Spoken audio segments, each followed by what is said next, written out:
मैं अपने वक्तव्य में दो चीज़ें टच करूंगा। एक तो जो बच्चे पढ़ रहे हैं, जैसे अभी हमने प्रतिभा सम्मान समारोह रखा है, तो प्रतिभाशाली जो बच्चे हैं समाज के उनको संबोधन रहेगा, और दूसरा जो अभिभावक गण हैं उनको मेरा संबोधन रहेगा। तो प्यारे बच्चों, अभी आप लोगों का जो जीवन है वो जीवन रूपी वृक्ष का अंकुरण हुआ है। आपके सामने अनंत सामर्थ्य है। आप जीवन में जो लक्ष्य सोचोगे कि जीवन में मुझे क्या करना है, वो लक्ष्य आप पूरा कर पाओगे। छोटी सी सोच, छोटा सोचना है वो गुनाह है। कहते हैं कि जो जन्म लेते हैं, तो अगर गरीब जन्म जाते हैं तो उसमें कोई गुनाह नहीं है, क्योंकि ये हमारे हाथ में नहीं होता कि हम किस घर में, किस परिवार में, किस जाति में कहाँ जन्म लेते हैं। लेकिन हमारा जीवन अपने हाथ में होता है कि हम अपने जीवन में क्या करते हैं, हमारा पढ़ाया लिखाया। लेकिन मैंने एक बड़ा सपना देखा, और उस सपने को पूरा करने के लिए अपना सर्वस्व अर्पित कर दिया। मैंने सपना देखा कि मैं देश की जो सबसे बड़ी परीक्षा होती है, जो सिविल सर्विसेज एग्ज़ाम या आईएएस एग्ज़ाम कहते हैं, तो इस एग्ज़ाम को मैं क्लियर करूँगा। मुझे कुछ ज़्यादा पता नहीं था, मैंने बस एक स्टोरी पढ़ी थी कि रिक्शा चालक का बेटा बना आईएएस। तो मेरे मन में भी कुछ ऐसा विचार आया कि मैं भी ये कर सकता हूँ। मुझे उसके बारे में ज़्यादा पता नहीं था, और हिंदी मीडियम से मैंने लास्ट अटेम्प्ट में, तो हो सकता है कि मैं अगर लेट सेलेक्ट होऊंगा तो भगवान ने कुछ सोचा होगा, और इसी के साथ मैं अपनी तैयारी को वापस स्टार्ट कर देता। गिव अप नहीं किया, मैंने यही सोच लिया था। एक मांझी फिल्म है, आप लोग जो बच्चे हैं और उन बच्चे बड़े सभी लोग आप ज़रूर देखना। दशरथ कुमार मांझी के जीवन पर बनी हुई एक फिल्म है, जिसमें एक नवविवाहित दंपति होते हैं, और उनकी वाइफ है वो प्रेग्नेंट होती है। तो गांव की सड़क टूटी हुई होती है और हॉस्पिटल तक ले जाना होता है। तो रास्ता है बहुत लंबा होता है, 40 किलोमीटर का खराब उबड़ खाबड़ रास्ता होता है। रास्ते में उनको ले जाते हुए मौत हो जाती है। और वो जो शहर होता है, 40 किलोमीटर दूरी ट्रेवल करके जाना होता है, वो सिर्फ एक पहाड़ के पीछे होता है। यानी एक पहाड़ होता है, वो उनके बीच में होता है, गांव और शहर के बीच में।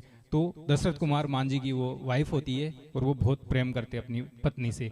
आजकल जो हम बच्चे देखते हैं कि प्यार के लिए मरना, तो आप सोचोगे जी सच्चा प्यार क्या होता है, कि दशरथ कुमार मांझी अपनी धर्मपत्नी को खो देते हैं। उसके बाद वो प्रण लेते हैं कि मैं इस पहाड़ को तोड़ूंगा और मैं मेरे गांव के लिए रास्ता बनाऊंगा। तो वो अकेला चल देता है, जो जो हाथ में हथौड़ा और जो पहाड़ तोड़ने का सामान है वो लेके। लोग हंसते हैं कि यार ये पागल हो गया है, पागल।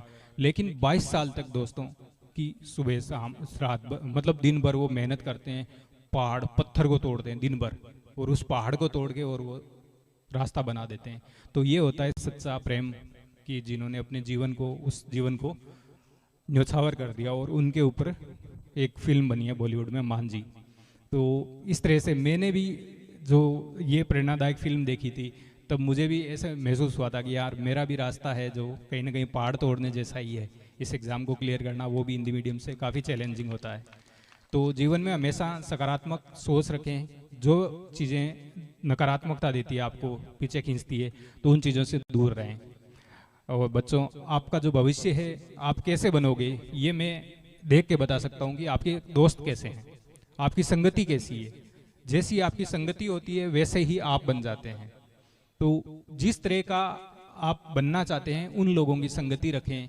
और नकारात्मक संगति आजकल समाज में, जो नागौर में भी काफ़ी नशा फैल रहा है, नशे की प्रवृत्ति, तो इन लोगों से या जो नशा करते हैं उन व्यसन से दूर रहें। मैंने भी कभी कोई नशा नहीं किया जीवन में, सिर्फ जो पढ़ाई है इसी को ही अपना नशा और पैशन समझा था।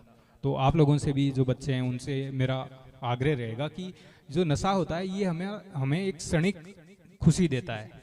आप सोचो कि कोई जैसे गुटखा खा रहा है या सिगरेट या आजकल जो नए नशा मादक पदार्थ है, तो ये आपको क्षणिक आनंद देगा, और क्षणिक आनंद के बदले आप क्या खराब कर लोगे अपना, आप अपना जीवन खराब कर लोगे।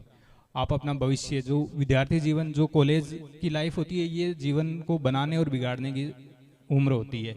इस टाइम अगर आप सही रास्ते पे चले तो आप अपने जीवन को बना लोगे, और अदरवाइज आप फिर निरर्थक भटकते रहोगे। और नशे के साथ आप देखोगे उनके बच्चों के माता पिता, मैं देखता हूँ कि कितने परेशान होते हैं जो बच्चे नशा करते हैं। तो अगर उनकी शादी हो जाती है तो उनके बच्चे हैं वो परेशान रहेंगे। मेरे पिताजी ट्रक चलाते थे, लेकिन उन्होंने कभी नशा नहीं किया। आपको पता है ट्रक ड्राइविंग लाइन में कितना नशा है, और उन्होंने कभी नशा नहीं किया और उसी की बदौलत में पढ़ पाया। अदरवाइज जो बाकी भगवान को याद करें, मंदिर जाएं, उससे विचार अच्छे होते हैं, सकारात्मकता आती है जीवन में। तो जो माता पिता से भी मेरा आग्रह रहेगा कि बच्चों को ले जाएं मंदिर वगैरह। आजकल तो दिक्कतें ये आ रही है कि बच्चे घर में फ़ोन लेके बैठे रहते हैं, तो कहीं ना तो वो खेलते कूदते हैं और ना वो कहीं बाहर जाते हैं। पहले अब गाँव में भी देखते हैं कि पहले पूरी कॉलोनी में कितने बच्चे गांव में इकट्ठे होते थे, दौड़ते भागते। आजकल बहुत खाली सुनसान हो जाते हैं क्योंकि लोग बच्चे फ़ोन लेके बैठे रहते हैं। तो बच्चों को फ़ोन की जो लत है, प्रवृत्ति है, उससे दूर रखें। एक देश है ऑस्ट्रेलिया, उसने तो प्रतिबंध लगा दिया कानून बना के कि 16 साल से कम उम्र के बच्चे को फ़ोन चलाना मना। तो इसके बड़े व्यापक दुष्प्रभाव हैं। तो सभी अभिभावक और बच्चों उनसे आग्रह रहेगा कि फ़ोन को न्यूनतम यूज़ करें।